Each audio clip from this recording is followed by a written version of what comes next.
First up, protesting property appraisals may be a thing of the past if some Texas Republicans have their way. This comes as the state's GOP convention kicks off in San Antonio today. Party leaders are planning a vote to do away with appraisal boards. As KXAN's Gigi Barnett explains, while many homeowners are on board with the idea, some realtors are afraid it could bring more government oversight. Jeff Cottom has protested his Hyde Park home appraisals at least a dozen times since the early 1990s.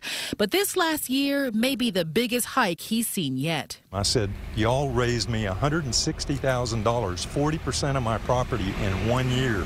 And I've never seen that before. So he's protesting again. But if state Republicans have their way, he may not have to come back. At the Texas GOP convention in San Antonio, Republican lawmakers are voting on what to do in the upcoming legislative session. One goal, do away with appraisal boards and tax properties based on their purchase price or market value. Homeowners like Cottom are all for it. We do this every year. Just really trying to understand why the value of the home went up so much year to year when all we've been doing is living there. Republicans say there's no clear-cut way property appraisers value homes. Texas is one of a handful of states that do not require property sellers to disclose sales prices. Without those numbers, homeowners say it's anybody's guess.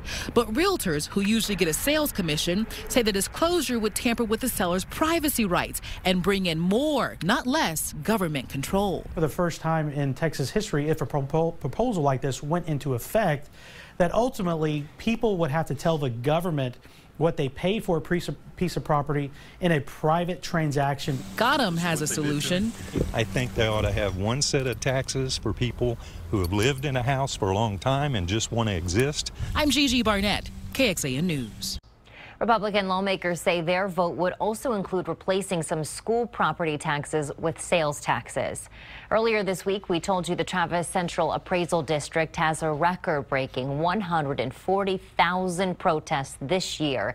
It's causing quite the backlog. We followed up today, and they told us that workers are getting through 2,500 to 3,000 every day. That means they're still on target to move on to the formal meetings at the Travis County Exposition Center on June 25th.